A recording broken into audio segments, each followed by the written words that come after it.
nice introduction to Tesla Solar, and then we'll have Alfred and Kevin stepping in. So Jordan, do you want to introduce yourself?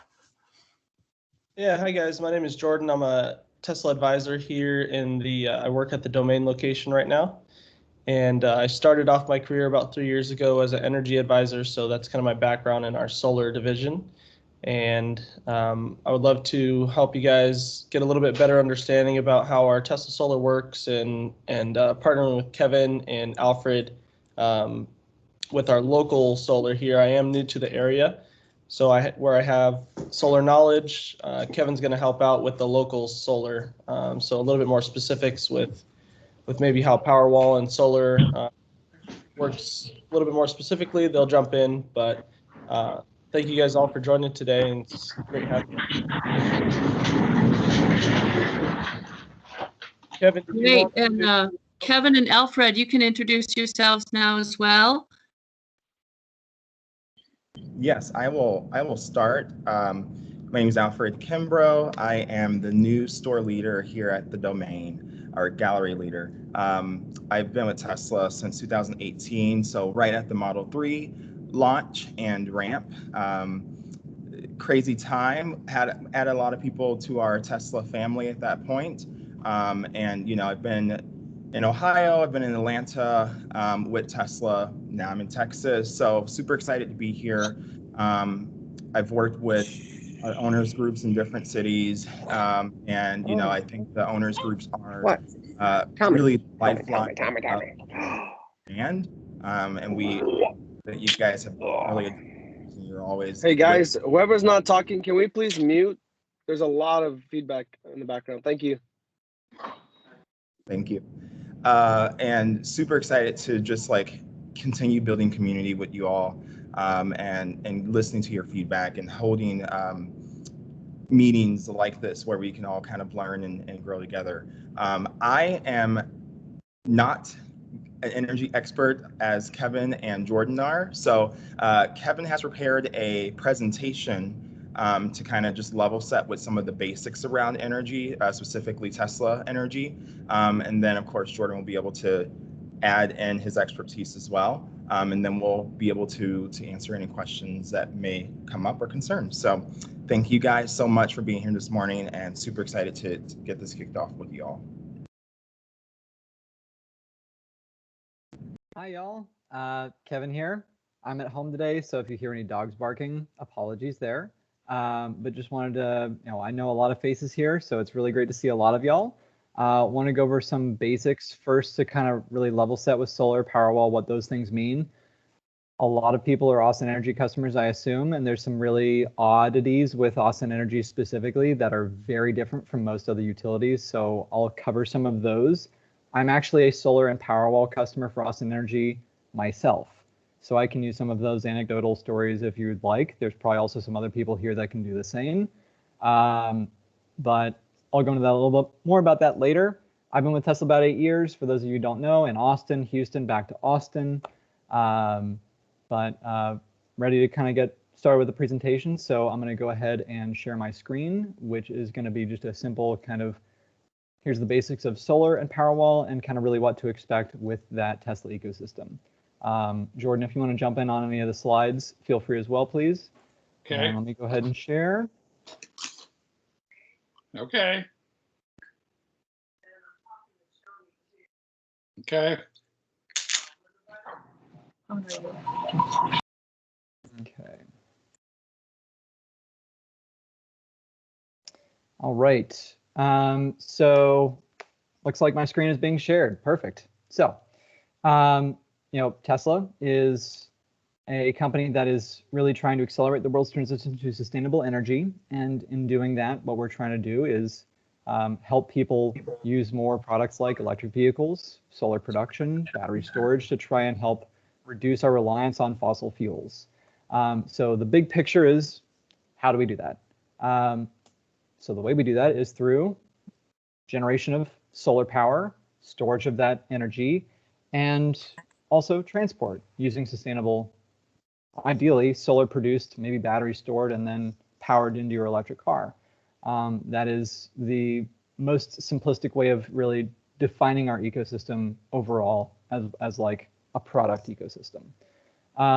The other thing obviously is the vertical integration that we have. We have obviously the Tesla app, which integrates with your vehicle as well as your solar, as well as Powerwall.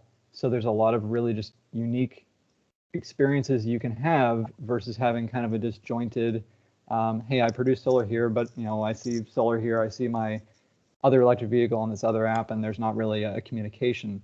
There's a lot of things in the works where if you guys are on the forums, you know, they're trying to continue integrating more and more of those features together to show, oh, this Powerwall percentage was used to charge your electric vehicle battery to this percentage, which will be a really even more kind of in-depth understanding of how you're using your energy daily. So this is what effectively our product ecosystem looks like. We have our typical solar panels, which are going to be mounted on existing roofs that don't need replacement or are existing homes. There's the solar roof, which is going to be solar tiles. Those are installed onto roofs that either need replacement or brand new builds, which I believe we probably have a few people on this call now who have solar roofs themselves today. I've even seen recently a video from a gentleman, I think in Wisconsin, where he was showcasing how a pretty heavy snowfall that stayed on people's roofs in his neighborhood all just slid right off of his solar roof. And that's part of the purpose of the solar roof, is to try and have a more integrated solution there. Kevin, we're getting echo. Do we know whose echo that is? I think it's better now. Okay. Yeah, cool. I found him. I muted him. Thank you. Gotta love these conference calls, right? Powerwall is obviously the storage solution. Powerwall is meant to be very flexible in that you can do a partial backup, full backup. You can use multiple Powerwalls in a home, a single Powerwall. I have a single Powerwall myself with a partial backup because Austin Energy, as we're going to discuss in just a little bit, is not as friendly to you having a Powerwall, and we'll kind of talk about why. Obviously, home charging, the vehicles, and then, of course, the Tesla app. Jordan, Alfred, anything you'd like to add here about the ecosystem?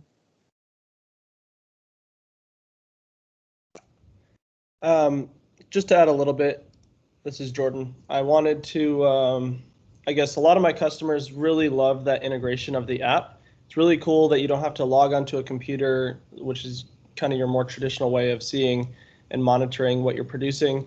But with the app having all in one place to see your car's information, your solar, as well as your Powerwall, I have customers that are admitting that they're on their phone even more just because it's so cool to see what you're actually being able to generate. So a lot of customers really find the app very helpful.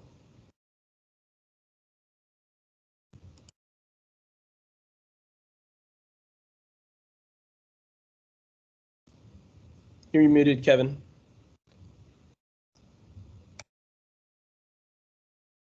There we go. So whenever I was an early solar product owner before I had a car, I was opening the app probably like a dozen times a day just to check and see what the production was looking like. It's a bit less now, but that does definitely happen quite a bit. So, all right, next slide. I'm actually going to be skipping over one slide because I'm not able to get the audio to share, but this will kind of show kind of a basic on the Powerwall, what it looks like integrated in the home with the inverter and about a 3 kilowatt system, which is actually pretty small, but is able to sustain quite a bit on the size of this home specifically.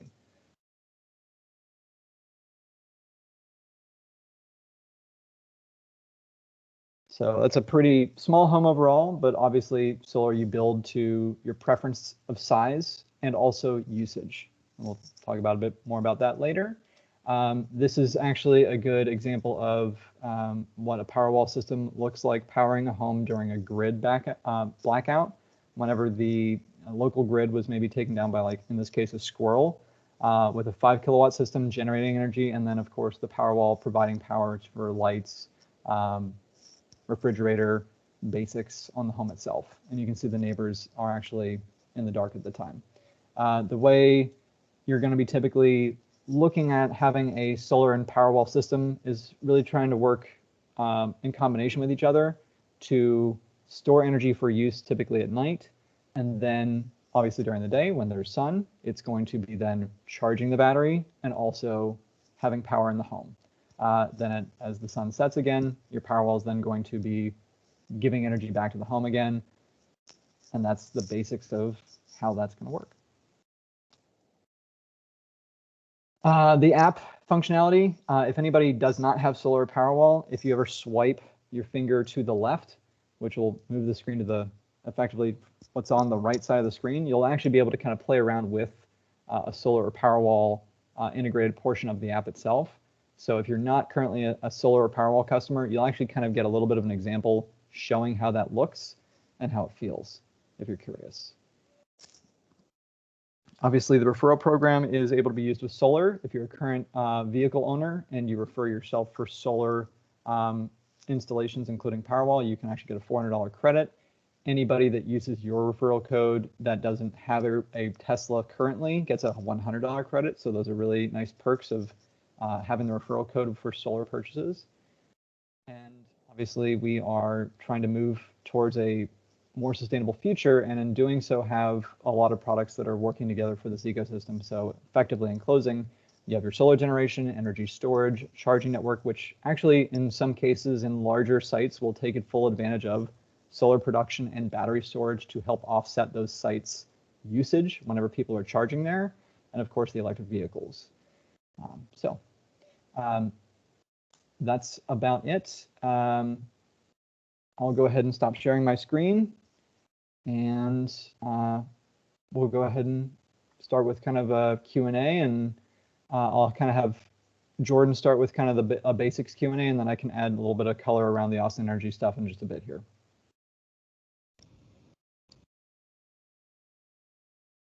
Maybe, hey guys, this is Anwar Beck. Gail, before we start with the Q&A, can you elaborate on what you've been seeing on our chat forums? Like you said that there's a little bit of like misunderstanding or miscommunication or something about solar and Powerwalls and all that. Maybe we can kind of jump in and like bring up the elephant in the room and then kind of get into a good discussion. Yeah, hi, it's Gail, and I think one question that I've noticed in the Google Groups forum, or one misconception, is maybe that during the storm that there isn't enough power to power people's house, and that it's not an effective method of backup. So this is just something I kind of heard, a conversation going on, and people have questions. What can you say about that? Yeah, so the way that we will provide the Powerwalls for you, and when we are making our system for you, we're going to generate a certain amount of solar panel powering your home, so that can sufficiently supply enough power during the day. Now the Powerwall, you will also be speaking with them if you would like to add that on, and they will ask you, what do you want backed up? So if you want every single thing backed up, we're going to need this many Powerwall. If you just want the essentials, the Wi-Fi, the couple lights, things like that, then maybe we may need less. If you want a car, that's going to be more than, or two or more. So they really go in depth with what you actually need, dependent on what you're wanting backed up. So I would say, to answer that, there will be enough sufficient power to whatever you wanted backed up when you spoke to those engineers when they were designing your system. Yeah. Great. It's nice to know that they can be flexible, because, like, for example, in our family, we plan to have 2 Cybertrucks, and it'll, take more power. Another question that I kind of summing up another conversation I noticed was something about the city of Austin placing some sort of restrictions or some sort of meters on Tesla Powerwalls and making it maybe a little more difficult for people to sell back their power, or to get their power from the grid. I mean, not from the grid, but from their panels. Maybe you could elaborate on what the city of Austin is doing and how we can most still benefit from the system. Yeah, so City of Austin is, as far as I know, the only utility that treats Powerwall this specific way. And part of it has to do with the value of solar tariff they have set up, which is a really unique program which was designed about a decade ago, really to help incentivize people to buy solar, which at the time was rather expensive. It was pretty cost prohibitive for most people. Today that cost is much lower. So this program is potentially, I'm not going to say it's outdated, but I think Austin Energy is maybe hopefully considering other things in the future. I can't speak to Austin Energy specifically, but effectively what they did is they said, okay, if we take a really valuable amount of credit and give that to people at 9.7 cents and say, this is what you can sell your power back to us all the time at, which is a really high rate, because if you're in a tier 1 or tier 2, that's usually around 2 cents or 5 cents, and even tier 3 is about 7 cents in Austin Energy. It's a very different system from most other utilities. Most other utilities rely usually on like net metering, which is typically a 1-for-1, but there are some utilities like PEC, which will do I believe it's half of what you pay is credited back to you as far as solar goes. I'm not a PEC customer, so I don't remember exactly for sure, but it's very dependent upon the utility and what the utility wants to do with the energy that you're giving back to them. So Austin Energy created this value of solar tariff program to incentivize more people to get solar, not necessarily to get energy storage, because at the time there wasn't really a large amount of energy storage available. Today there is. And that energy storage will effectively still go through your PV meter. You still produce energy from solar. You're credited that credit, but then if that goes into your Powerwall, the easiest way to think about it is as if Powerwall was simply another appliance in your home. But that goes from the PV meter, gives you the credit, and then goes straight into a grid meter, which then effectively charges you for that energy that then is stored in your Powerwall itself. So in essence, you will pay for the power that you draw off the Powerwall as if it was grid energy, which you've already paid whenever you charged it. So it's a little complex, but effectively in Austin Energy, it's not financially as helpful as it can be in other markets or utilities, where effectively what you're doing is paying for the energy that you're producing on the sun, which you're credited, but then you're paying for again. It's this funny system. And unfortunately, they don't look at it as maybe being not part of the tiered system. They're still looking at it as part of the tiered system. So when you charge 10 kilowatt hours into your Powerwall on a day that's really sunny, it looks like your house is using 10 kilowatt hours, even though it's going into a battery and being stored. So it's kind of strange because basically other utilities will just say, oh, you send whatever you want to the grid. If it's charging the Powerwall, it doesn't go to the grid. It just stays in the Powerwall, and it's free energy for you to use whenever you're ready to use it. Does that make sense? Okay, so I have a question. We don't live in Austin, and we are actually looking to get off the grid altogether. We wanted solar that will just power a house, and we wanted to store our own energy. And we're actually looking for a retirement home right now. So is that feasible with this system to do? And if we're looking at like a 2,800 square foot house, how much would that take to do it? So it will depend typically on the usage of the home.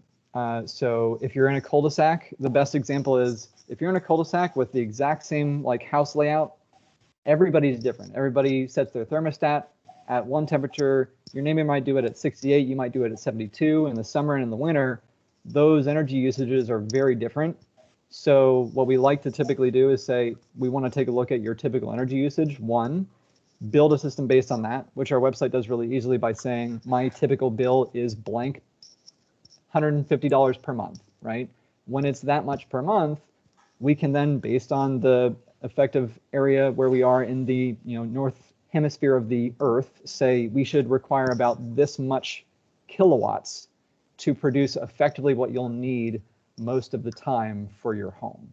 And then on top of that, if you have one AC unit, if you want to run that all the time, you need a minimum of 2 Powerwalls. And if you want to back up additional items, you'll need 3. If you have multiple AC units and other large things like a Tesla vehicle and an AC unit you want to run at the same time, that might require up to 4 Powerwalls. So it'll depend on how much you want to back up, how much you want to ensure never goes down. And that will obviously increase cost, but it will also increase your backup ability. So I'll let Jordan add some color here too. Yeah, back when I was in Oregon, I know that the only way to be off-grid totally and not connected to any electric company would be if there wasn't anyone servicing that area already. I don't know if that's the same here, Kevin, or not, but that would be the only way for us to be able to legally get you like off the grid. Instead of you having to pay for, you know, thousands of dollars for energy company to come out and support your area, we would be able to get off the grid due to that. So, Kevin, I don't know if that would be the same here or not, but that's something to add in terms of an off the grid home. Yeah, if typically we will actually require the home be connected to the grid in order to service in general. That could have changed, but I've actually been involved in conversations where somebody's like, yep, I'm building a home, it's off grid. We've tried to actually add solar to the home because they were in a potentially serviceable area, and because the home was not going to be actually grid connected in any way, like it was just a cabin on a piece of property in a area out in the hills, right? Just not connected to anything. Tesla's like, cool, we can't install there because there's no utility connection that we can work off of. So it will depend on each situation, where it is, what utilities we're working with. It's always it's not a simple answer each time. It takes Kevin, Michael or Gail, I saw somebody raise their hand. I don't know. I think, Michael, you may be moderating or in control of this meeting. Can you guys make sure to get people noticed so we can answer their questions? All right, so Calvin Davis has raised his hand. If you want to ask him. Hey, before we move on, I just want to add one thing. Follow up with that, with the previous question. Kevin, are you able to put in the chat the link to the energy configurator? I think that's going to be very helpful for everyone to be able to look at their own home and be able to look at that, since it is going to be different per home, right? You can put in your address, put in your average utility bill for 12 months, and then you'll be able to get a really good idea of what that's going to cost you and how many Powerwalls, solar that you need for your home.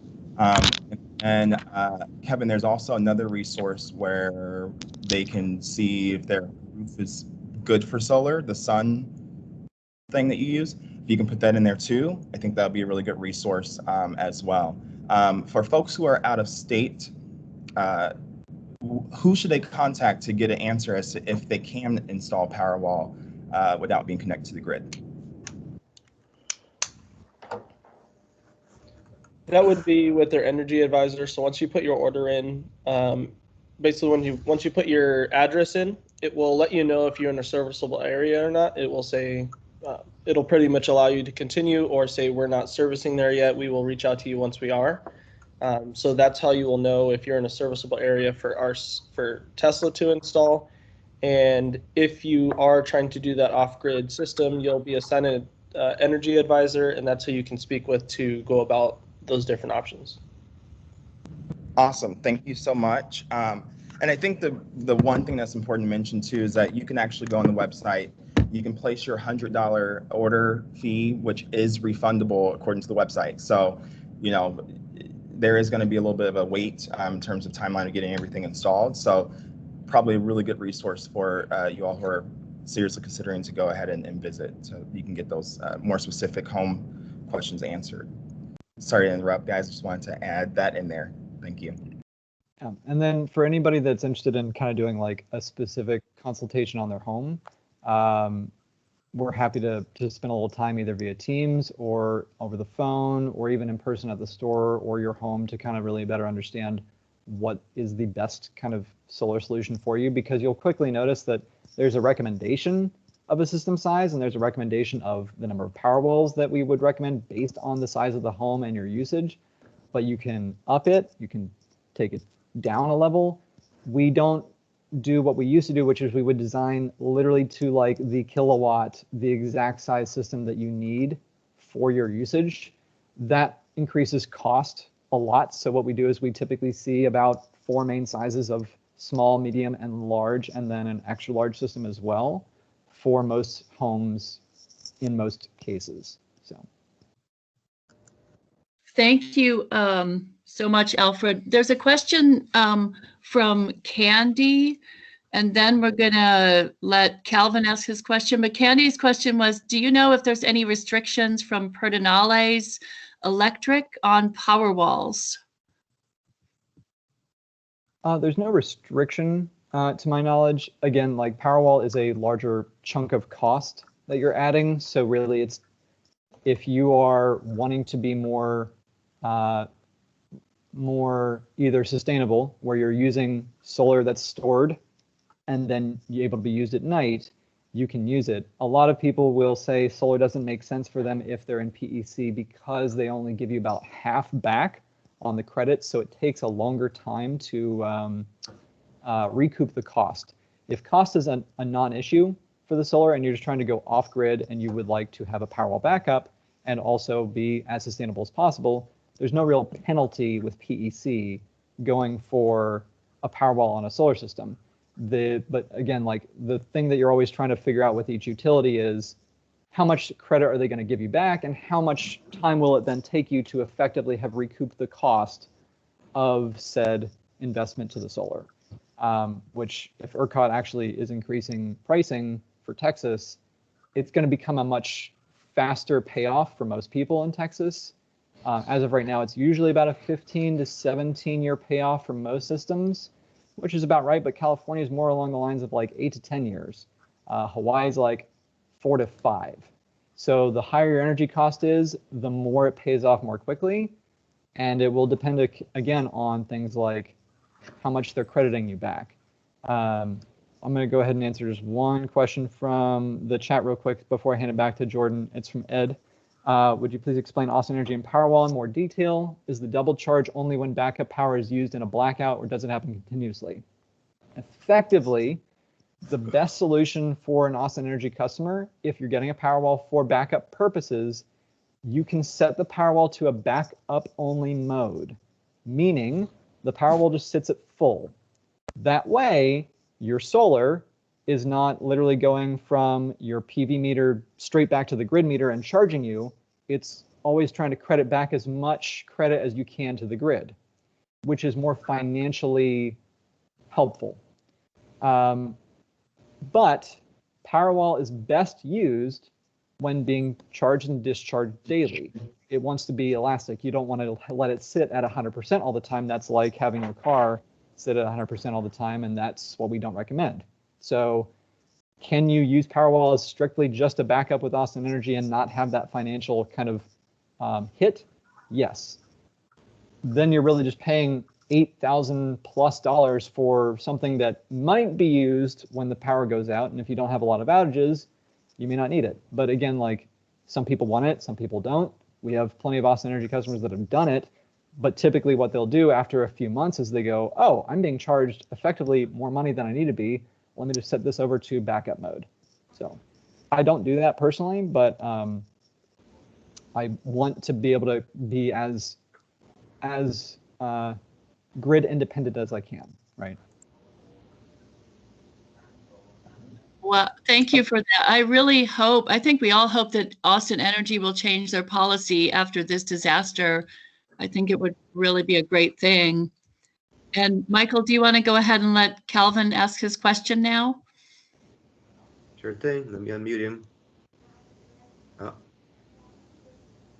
I'm not seeing an unmute option here, so Calvin, you should unmute yourself. Okay, there you go. So my question was also about the operability of the system with this whole weather thing. I looked at a lot of solar options, and for whatever reason, nobody is as well weather rated as the Tesla Powerwall and panels. Is there a reason for that? Because I looked at it, it said, I guess the panels were -40 to like 100 degrees and the Powerwall was -4 to like 130. Is there any specific reason why Tesla is better than the competitors in that area?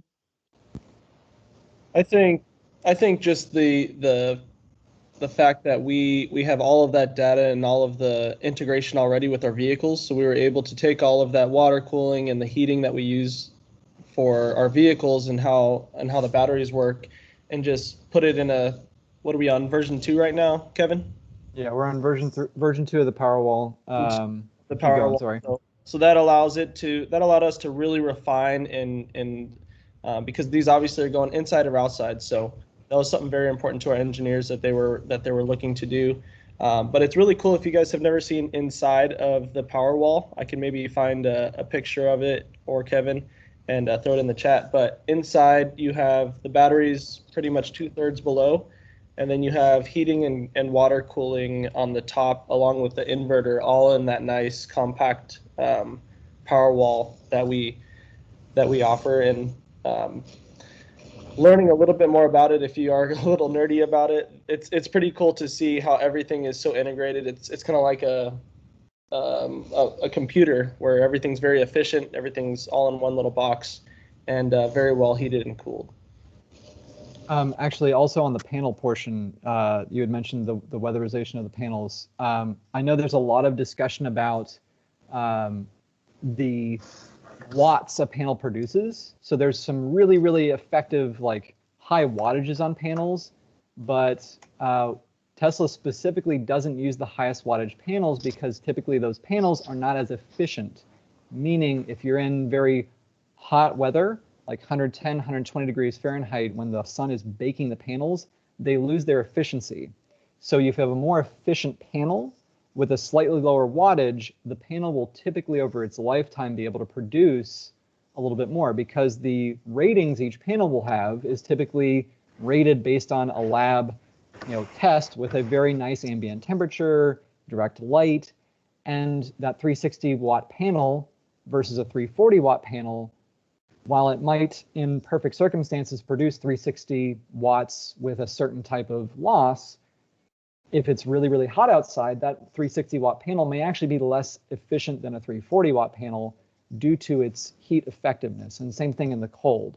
So when looking at solar, we basically said, hey, look, let's not shoot for like the highest wattage panel. Let's go for a panel that's going to be able to produce as much energy as it can in most climates that it can, right? So if it's very hot outside, very cold outside, we don't want to have as much of an efficiency loss. With the panel specifically. And then of course, building on Jordan, things that we've learned through the battery technology with the vehicles, that's how we're able to heat and cool the cars.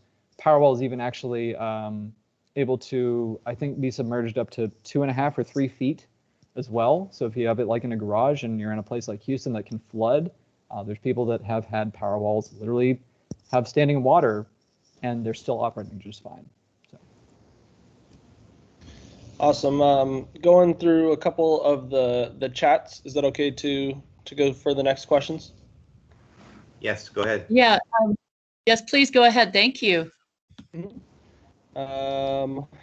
Let's start. Trying to look who had the most recent question. Trob, I think we'll start with you. So you have existing solar panels, and you're asking if you could do Powerwall with an existing system. The answer to that is yes. You can do it with either Tesla panels, if you had that installed before, or you could do it with a third-party solar system, and we can add the Powerwalls to your system. The next one is William. I think you had the same one there. So Kevin put in a chat to under William's chat that he has on the right there, and that is where you can order just Powerwall. So if you go onto that link, it's tesla.com/Powerwall is where you can go and do just a Powerwall order for that and get started with that system. All right, so it looks like SolarEdge inverters weren't compatible with the Powerwall. Newer generations Powerwall work with the old inverters.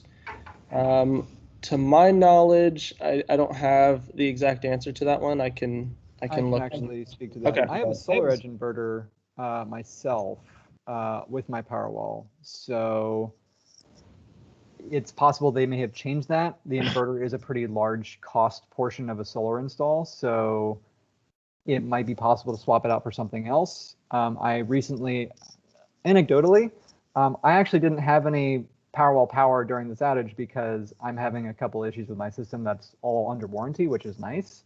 But I asked to see if it was possible to try and get like a pilot for the new Tesla inverter that is actually starting to roll out now. And I was told that like they'd have to rewire the entire solar system in order to work with that Tesla inverter itself. So it's not necessarily an easy swap. It might be possible to install a Powerwall with your existing system, but maybe have to swap out the inverter. But that could be a cost prohibitive portion of doing that. But again, it's going to depend on how much you want to spend to go for a backup. It could be entirely possible. It just might cost more. So. Going next is Top Gun VG, cool name. So there isn't anything that does active heating to kind of get the snow off of your solar panels, but being up in the Northwest, I have that question a lot, and I did have existing customers, have some feedback on that, and they do make some heat on the front of it. It is a tempered glass on the top of the solar panel or solar roof. So it is very slippery, and whenever there is any kind of melting, usually that bottom version is producing enough heat from the solar panels that the bottom of the snow is just going to turn into kind of like slush or just water underneath there, and it slides right off. So it's really funny. You'll see the solar panels are the only things that don't have snow on it on a roof. So they usually generate enough heat to slide the snow or ice right off of it. And can you guys, before you answer the questions, can you go ahead and just read the question out, because some of us aren't seeing the whole question there. Awesome. Absolutely. The next one is from Tuttle. Can I use my Tesla Model 3 plus a Powerwall and rooftop PV system as a V2H system that would have 13 kilowatt hours plus the 75 kilowatt hours from your EV? Currently, there is no V to home, so basically vehicle to home is what V to H means. Currently, there's no option for that with Teslas. You would need a specific inverter for your home that would allow both of that to happen. I know that I've seen a couple third-party options out there, which are pretty expensive because that's pretty new right now. But currently, with our Teslas and our inverters, do not have that option. So Powerwall would be your only Tesla kind of backup option for that one. Next one is Diane. How close to the main electrical panel do the Powerwalls need to be? Great question. We're very flexible on where we're going to be able to install the Powerwall. Usually cost effective, as close to the panel as you can be, and very compact, and everything looks nice, right by your panel. Panels are usually in the garage, but obviously if it's a little bit farther, I've seen Powerwall on the back of people's homes just because that was the only option that they had. So it may cost a little bit more just to run the conduit, but ideally they'll want to put it closer to your breaker box that you have in your wherever that is located. Next one is Mike Peters. Is it possible to have a solar roof plus Powerwall system also connected to a generator for emergencies when the sun production is low? That one I haven't heard or looked into. I would say it would be dependent on how your generator is set up. When we install Powerwall, it's connected to your main breaker, and then also what we call a backup gateway. And all of what you choose to be backed up will be connected to your main panel and the backup gateway. So if it's able to be connected to that, I would say yes, why not? But that may be a for sure answer from our Tesla energy advisors once you get hooked up with them. Unless, Kevin, you may know the answer to that one. Well, so this actually kind of goes into the next question from Ed, which is, I had mentioned earlier that my Powerwall is a partial backup, meaning I have one single Powerwall. A Powerwall can output about 5 kilowatt by itself. It can do up to a peak of 7. So if there's like all of a sudden like a switch and your AC turns on, right? As long as it's not 5 kilowatt, which most AC systems really max out right at 5. That's why we recommend, if you want to actually back up an AC system as well as the rest of the home, you get at least 2 Powerwalls, because one Powerwall alone will be going to an AC system itself, and 2 will effectively provide 10 kilowatts, 3 provides 15 kilowatts, 4 provides 20, so on and so forth.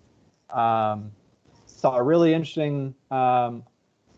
I'm not sure how this person did it, but they actually had a power pack I'm not going to go into that too much because I have no idea how you get a power pack for residential use. But there was a person that was somehow able to do it in California, which is really unique. But typically Powerwall is much more cost effective, and you really just add 2, 3, or 4. And again, when you go to the configurator, we're going to ask you the size of your existing solar system, as well as like a average electric bill. Based on that average electric bill, we can typically kind of say, well, based on what we typically see from these electric bills, we usually recommend about 3 to 4 Powerwalls for that specifically. And then as far as kind of looping back to the Mike Peters question on generation from a generator, some generators are just plug into sockets in the generator, run a cord, and then you can just use basics like a tower heater or a fan or something along those lines. There are some really nice generators that run on natural gas, some run on gasoline, some run on diesel, and those can be hardwired into breaker panels. If you were ever doing that, you'd really just want to make sure that you're setting your panel up to be wired that way, and it could potentially be done, but again, it will just have more cost associated with it. A partial backup will typically have the backup panel, so everything that's backed up on Powerwall, and then a separate panel that's not backed up on Powerwall. So if the grid goes down, this stuff never turns on because it is too much of a load for that single Powerwall, for example. I hope that answered the questions.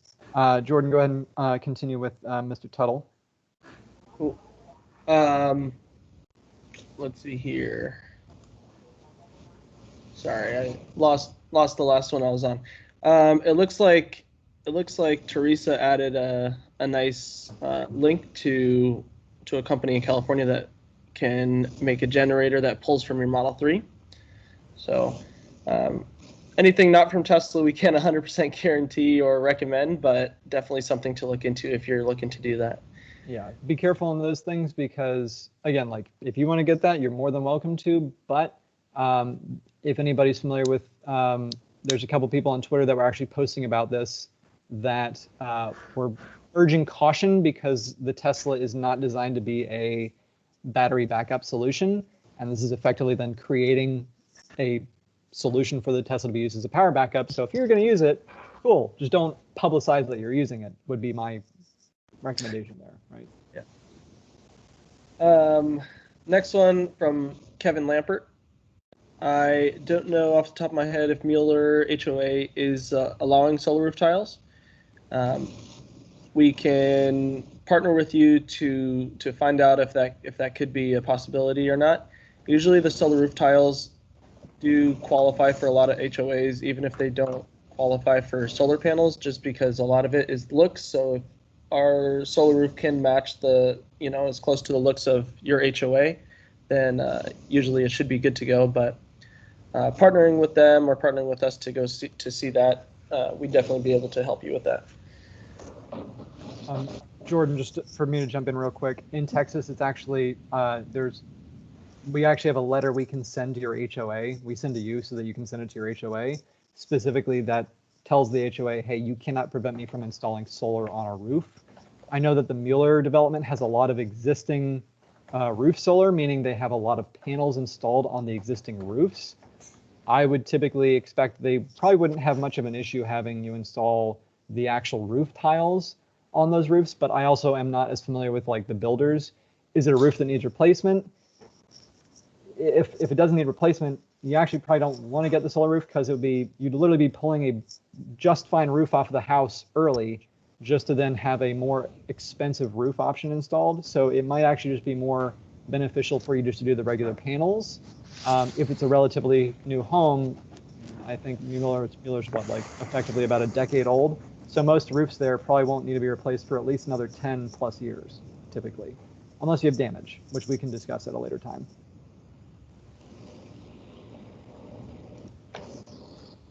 Awesome. Next question, it looks like Jacqueline was asking who to talk to at the domain shop. We have the benefit of having about 3 ex-energy advisors with Tesla here. We've all transitioned to a Tesla advisor. So we do have a lot of good knowledge, including Kevin. Everyone else has been trained on solar as well. So really anyone there would love to help you out, but we do have at least 4 people there that is dedicated. If you'd like, we could throw a couple emails in there. We can, either set up a time for you to come have a consultation, or just chat over email as well. So we'll throw those in the chat. Okay, and I see David Call has his hand raised. David, are you there? Do you want to ask your question? Sure, yeah, I had 2, but I think they're probably reasonably quick. So the first is, I opted not to get a Tesla Powerwall when I got third-party solar. And most of that was just that, generally speaking, I couldn't figure out how I would, it doesn't seem to pay for itself in time like a solar system it would. Do you find that to generally be the case? Are there instances where it saves money in the long haul? Yeah, I'll start off, Kevin, you can add to it. I would say that Powerwall is definitely something like solar panels, 100%, they will pay for itself regardless of whoever you have. It may just be a different, timeline of how long it would take. Adding a Powerwall is more of like a peace of mind, kind of a cherry on top. So it's not something that is meant to be like, this is going to save you money, because it's something that you're adding to your home as a backup. It would be just like if you were to go out and buy a generator. It's not something that you're using daily that you would be able to save money with, but it's nice to have that backup and a solution for that. There are some cases, such as like California and places that have a tiered time of use plan. So Powerwall can pay for itself in that way, because the time of use plan will have peak times when a lot of people are using electricity, and they're going to make that electricity higher at those times. And then when people are sleeping and not using too much electricity, it's going to be a lot lower. So having a Powerwall, you can decide when you want it to be powered up from the grid, if your solar panels aren't doing enough for it. But I had customers in California that would, if they couldn't even go solar, they were buying a Powerwall, because then they could buy the cheaper electricity, power up their Powerwall, and then use that electricity when it's at a higher rate. So in that case, definitely the Powerwall can pay for itself, but it is dependent on the area that you're in and the pricing structure that your utility has. Cool, thank you. That was super helpful. I cannot remember the second one now, so we can move on. Thank you, though. Okay, I think added our emails to the chat, so just any follow-up questions you might have, just copy all of us, and one of us will definitely get back to you on any other questions you might have there specifically too. I'm sorry, go ahead, Gail. Oh, no, I know you guys have to wrap it up soon. I don't know if you have a few more minutes. I think we have another question from Michelle. I can stay on. Jordan may be able to stay on as well. Alfred might have to jump off because the domain will be opening around noon. So just that might be the only thing there. But let's keep going. I think this is really good. Also, just wanted to preface with one thing. I think this should be said, because if you go with Tesla Solar or Powerwall, great. If you go with another solar provider, that's also great, because Tesla won't be able to necessarily cover every person each time. There's different designs that other companies use with different types of panels. So obviously, like, work with what best works for you. I would always recommend, before you sign a contract with any other solar provider, pull up the Tesla website, plug in the information that you gave that other solar provider, and check the price, because the pricing structure that we offer is the lowest that you're going to find pretty much anywhere. Other solar providers may have like some workarounds they might kind of build into your contract for you, and that's fine. And if those make sense for you, great. But always like check around, because some of the most common conversations I have in our stores are people coming in that have already kind of signed contracts for solar systems that are, 8 kilowatts, and they're paying, $25,000, $26,000 for 8 kilowatts, which we charge literally like, I think it's about $16,000 for. So they're being just overcharged quite a bit because they haven't really shopped around. So really just be a good consumer, shop around, make sure that you're actually like checking those pricings, because it will typically pay off for you as a consumer in general. And I'm happy to advise on any of that too.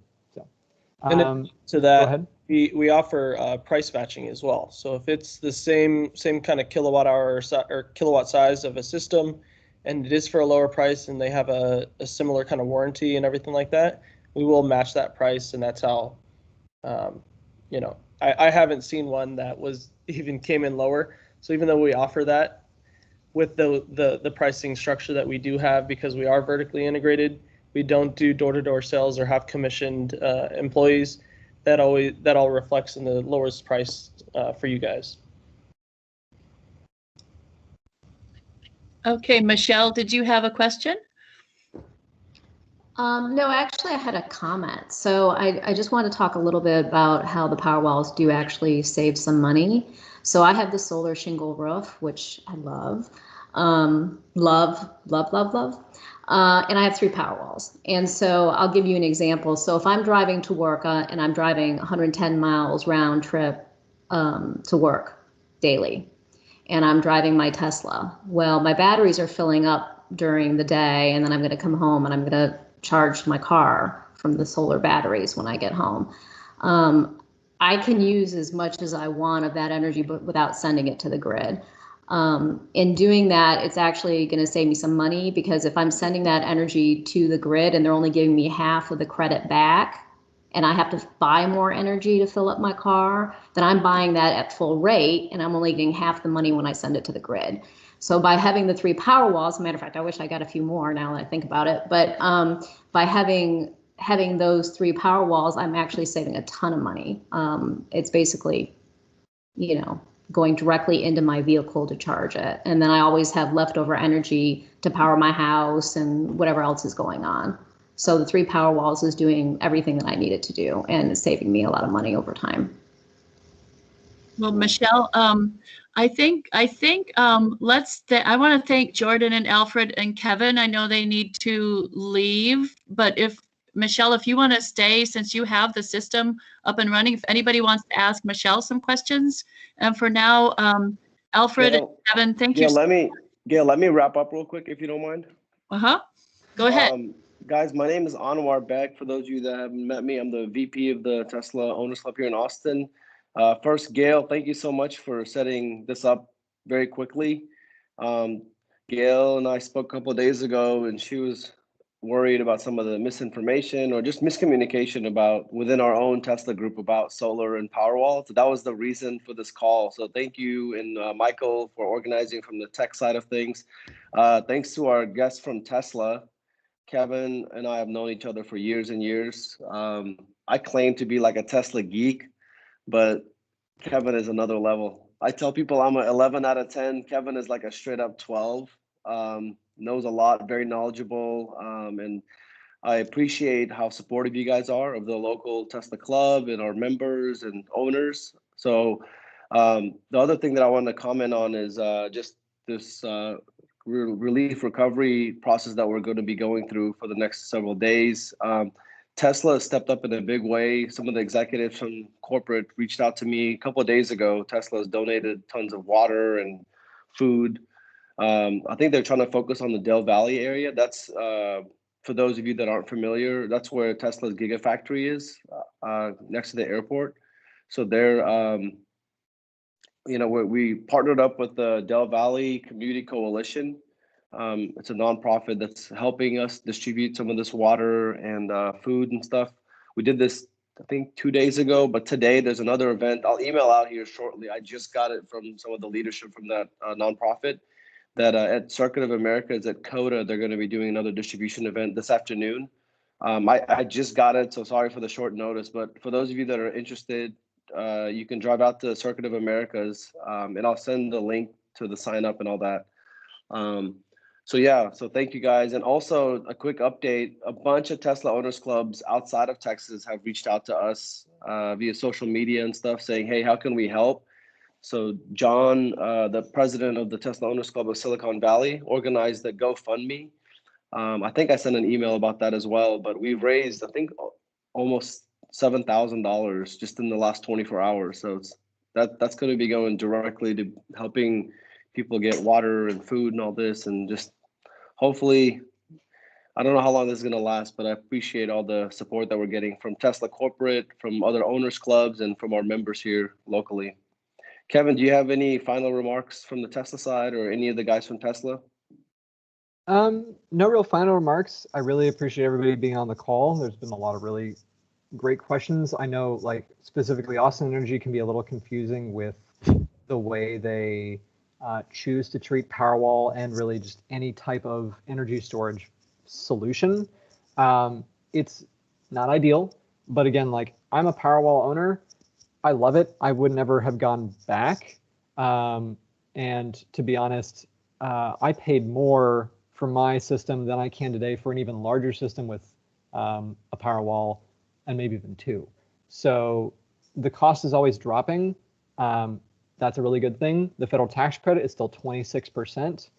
The really important thing to remember is, what is the cost benefit to you? The biggest thing that you're trying to really offset is you're no longer renting energy from a utility. Most people here, I assume, own homes. If you own a home, you don't want to be renting an apartment, right? So effectively the same thing is true with energy. You're renting energy from a utility that is going to just constantly charge you rent for energy. And if you can install something on your roof that's producing energy and removing that rent cost, in most cases, most people go, oh yeah, I would love to do that. That sounds like a great idea. And if that's through Tesla, awesome. If it's through somebody else, awesome. That's what we're here for. We want to make sure that y'all know that we are here as a resource. You can walk in, you can call in, you can email. All of our emails are in the chat here. Just let us know whatever questions you have. I'm trying to respond in the chat to as many questions as I can before I jump off. I'll stay on for a while since I'm at home. But really, thank you guys for being here. Jordan, Alfred, do you have any closing remarks? No, I think this is awesome. I think this community of Tesla owners is so cool to see, especially interested in learning more about solar. Solar's my favorite product here with Tesla. I think it's a sleeper and it's something that people use every single day. And I think this is a huge way of how we're going to really change the world to more sustainable energy. So thank you again, Michelle. I think that was an awesome comment that you had, and keep that going. I love it all. Thank you so much, and thank you everybody for coming. This meeting is over. You're welcome to leave. Michelle, if you're able to stay and chat with people who are interested in details about your system, that would be great.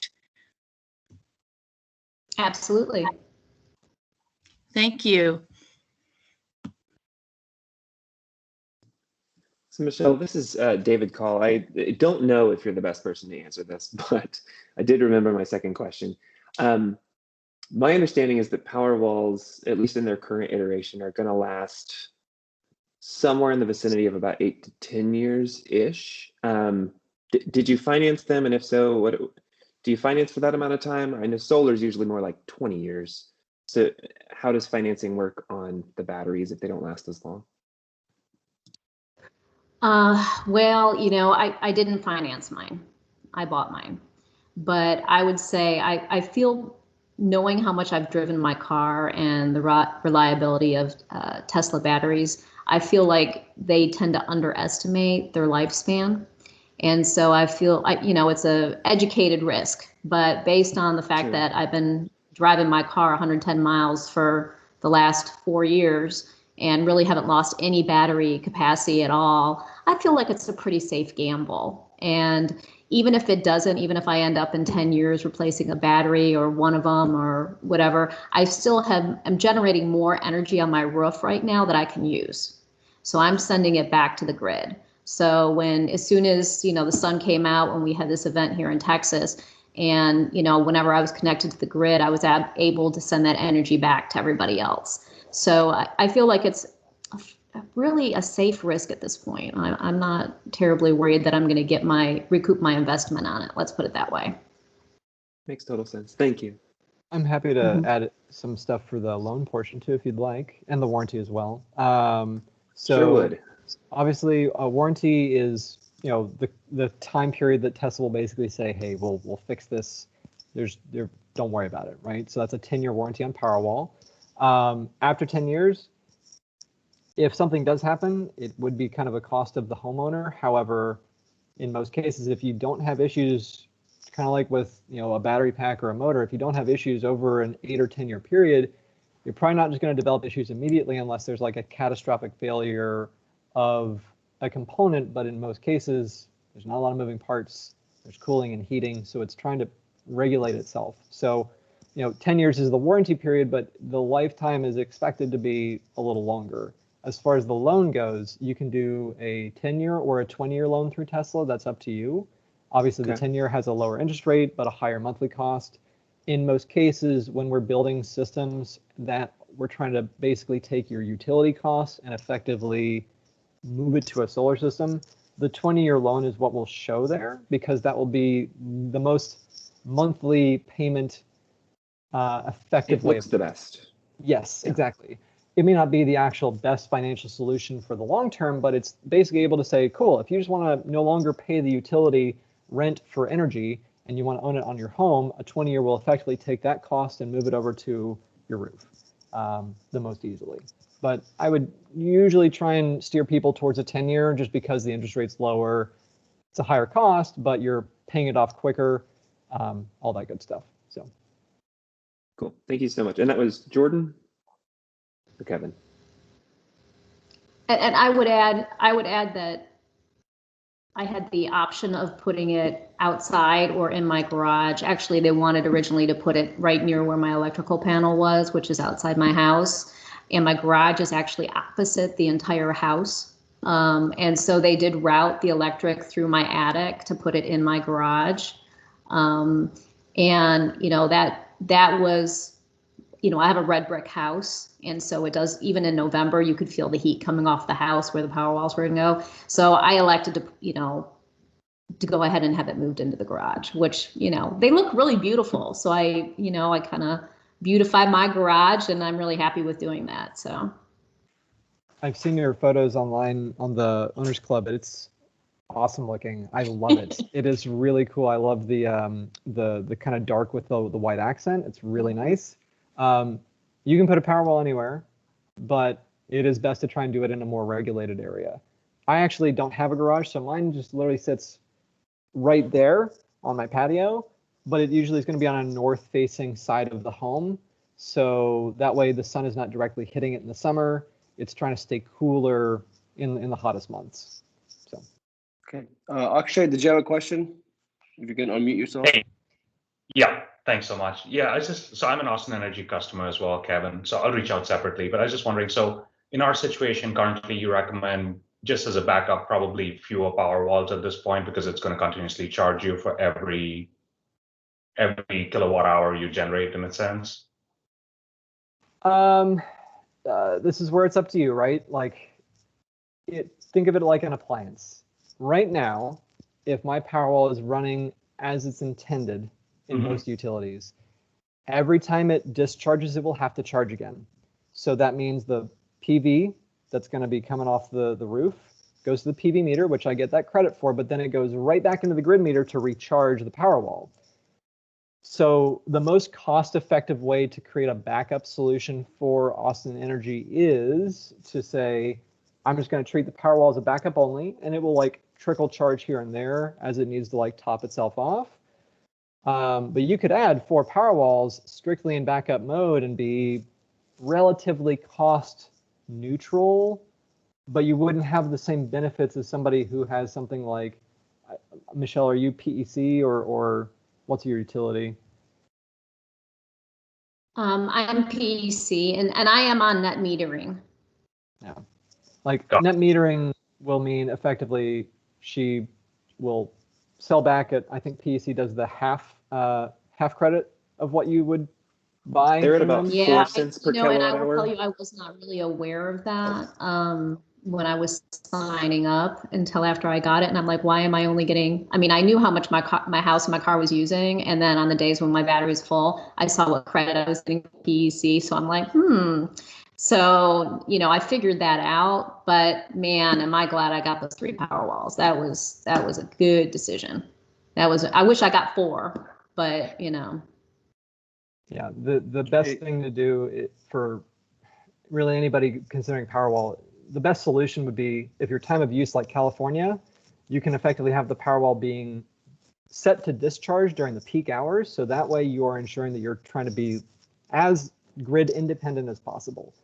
So that way you're always trying to buy at the lowest rates instead of at the massively high rates they can charge in other states. Texas doesn't have that. It's also a deregulated state, so except for Austin, which is unique. But I'm really curious about what ERCOT will be doing over the next several months, because I think that will heavily impact a lot of people buying energy in the state of Texas. Don't know what that will look like yet, though. So. Okay. I think we had another question. Akshay, are you done with your question? Yeah, I have so many. I'll just reach out separately. Okay. And I think Jason had his hand raised. Jason, if you want to ask your question. Yeah, thank you guys for putting this together, and thank you, Tesla, for spending the time with us. Quick question. Definitely want solar and the Powerwalls, and a big solar or big Tesla advocate. The only issue is our house is southern facing, and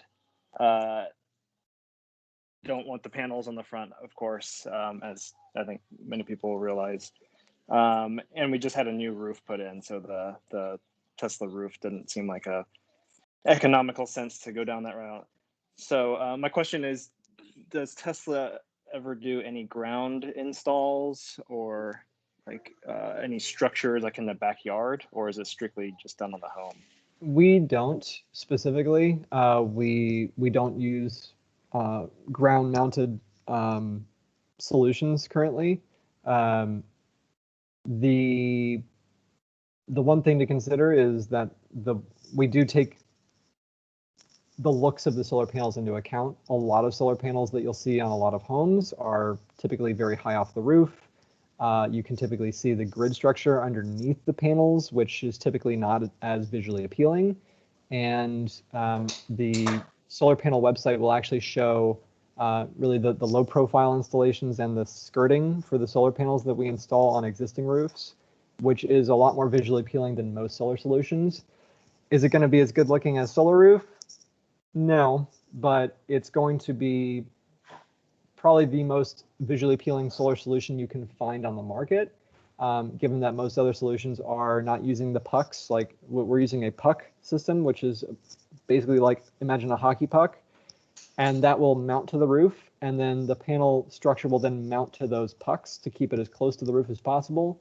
And then the the area where you can see the panels themselves are going to have skirting to really help and blend the panels into the rest of the roof itself.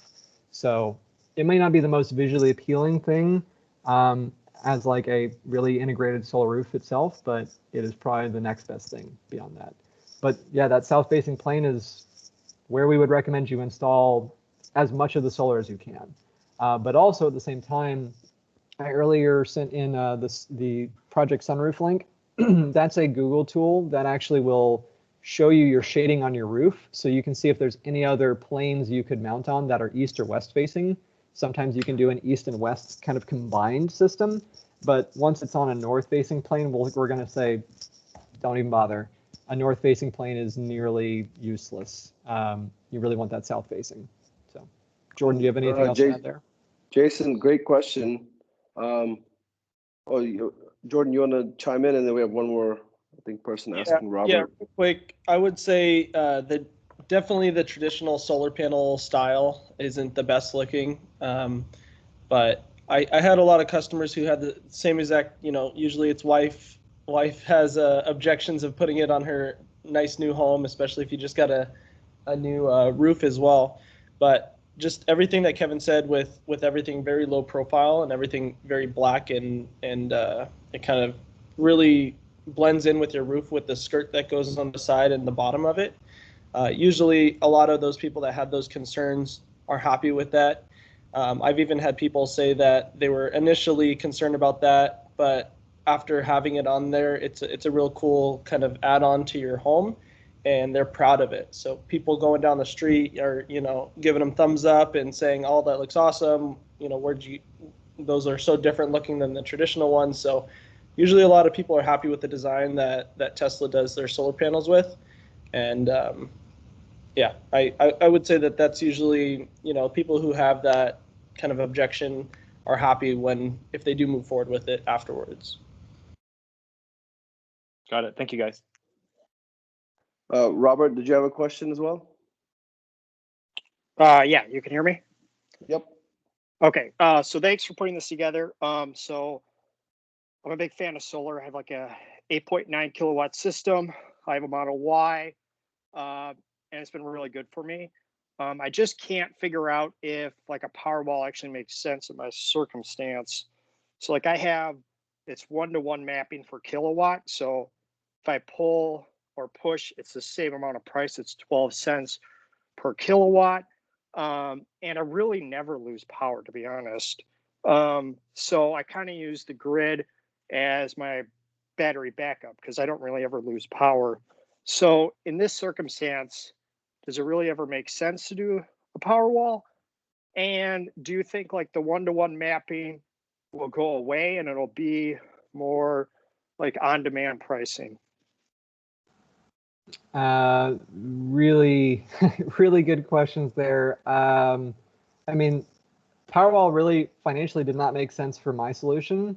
It was I would like to be more sustainable focused, and it's helped. Like in September, we had about an hour's worth of outage. Powerwall backed that up. It was nice. It really is a convenience conversation then, and really how much is that convenience worth to you?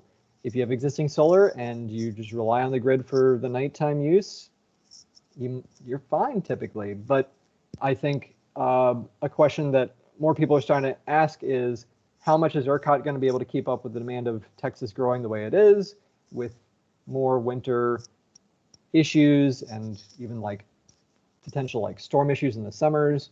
Is this going to become a more frequent thing, or is it just kind of a once in every 50 to 100 years type of storm, right? That's a really great question. I don't know the answer to. You know, we as a company are trying to mitigate the factors of climate change in general and like extreme weather events, and having a Powerwall will help insulate you from those types of things. Is it going to happen next year? History says probably not. Is it going to happen 10, 15, 20 years from now? It very well could. And if you want to be more, prepared for that type of thing, that's when a Powerwall then becomes helpful. But at the same time, like, you can get a generator, but I don't want to run a generator if I can avoid it. I'd rather have battery storage, trying to stay as off-grid as I can. That's why I have my Model 3. It's why I have my Powerwall still not in backup mode, still actually like being used as my my nighttime solution for energy usage. Sure, makes sense.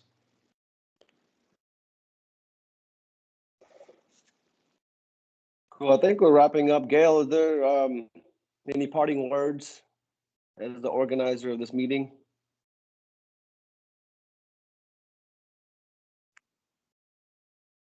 Maybe she's not there anymore. Yeah, hi, and we're back. This is Adam, Gail's husband. Yeah. Hi, guys. Yeah, I was listening in on and off here. Was doing some other stuff around the house, but yeah. So it's a great conversation. Yeah, and again, thank you all for participating in this. It's great. I'm myself considering having to install a solar roof and power packs. So a lot of good ideas there. So I'm going to take in consideration those ideas. Now, yeah, we. As you said earlier, there were a lot of misinformation or lack of information or disinformation, whatever you define it, in the Tesla Google group, and I myself try to find answers outside, but it's not as good as when you have experts and subject experts like here. So again, and thank you for providing information and emails to try to even, after this meeting, to try to possibly get more information about your particular use case, and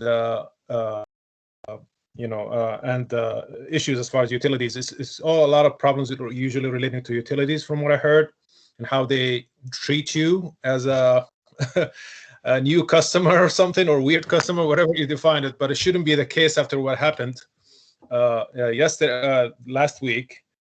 I hope they will have new policies and procedures to try to mitigate and or protect and help people out, including this. This is, I think it's a godsend from Tesla to try to mitigate the problem here and try to help people, give them some ray of hope as to what to do in these cases. So, and save time. Yeah. I'll tell you one thing, yeah, so, guys. I through this last week, we were fortunate. We lost power just in the beginning for a little bit, but being a Tesla owner, I was just like, that was like my backup plan. You know, being the car being electric, I could keep the garage door closed, and I was like, I might need to dollars to turn on the heat warmers in the back of my Model 3. Just knowing that, like, we're not going to freeze to death, even if we don't have electricity, just sitting in our Tesla warming up. I charged my car up whenever we did have power, all the way to 100. I feel like that would have, you know, worst case scenario, we could have stayed huddled up, you know, staying warm, at least in the vehicle. Yeah, it is a life-saving, possibly life-saving tool. Turned out to be. I've read many people actually did it on Twitter and other. They actually stayed in their car, Tesla, to try to help against loss of energy. And so, I mean, take that as an example. When you have a Powerwall, that's an extra step, basically, or an extra added things in case any other things happen, like peaks and sometimes even just a little zaps that could zap your electronics. If you're a computer techie like myself, you know, I like to have backup so that I don't go offline my internet and stuff because I'm working from home, right? And so it helps to have a backup battery connected to my Wi-Fi and cable along with my computer, so that I don't have to have interruption in case these zaps or even long periods of outages happen. So and I expect this to happen more increasingly. I was listening to the comment right before we talked about the expected behavior of the energy in Texas. I think this is going to increase more, in my opinion, because the weather pattern are actually increasingly more unpredictable and extreme. First, second, actually, there are more people that are using the energy here in Texas, in particular Austin. And so we're going to see more people consuming energy, not less. And add to that, the inefficiencies of the current power grid. In my opinion, it's not efficient or it's not really designed to handle that or to mitigate unexpected extremes of temperature like what we saw. And so it just adds a lot. The peace of mind aspect of it actually makes more sense now. And there is a proof to that as we have experienced. And I hope more and more communities, like I do real estate as my day job, so this is something I'm very familiar with. There's a community near the Gigafactory called Whisper Valley, if you guys have heard of it. The entire neighborhood is on geothermal heating and cooling. They've got solar panels on every roof, Tesla NEMA 1450 chargers in the garage. It's just the beginning, I think, of this like sustainable community. I hope more. I know there are plans actually on the east side of, like, since Tesla's there, all these developers are now like, hey, they're trying to attract, of course, Tesla employees or people that think the way we do in this club about sustainability and net zero living and all that kind of stuff. Like, I hope it's all. I just see this bright future, particularly in Austin. We're going to be this like shining example, I hope, with Tesla leading the way at Giga Texas and people locally building with sustainable materials. You know, they like a cool thing about that neighborhood, Whisper Valley, is that like they have gardens and stuff, and they have classes on what to make with the particular vegetables or whatever that are in season and all this. Like, they have classes on sustainable living. So it's not just about having solar, you know, or power walls and all that. It's like, you know, it's better to do your laundry in the middle of the day instead of in the evening and all that. Like, just like small little, like, it's habits, I guess, of like, Michelle, you're shaking your head. I think these are things that, like, you know, you've experienced yourself. Like, you have to kind of shift your mentality a little bit about living a little more sustainably.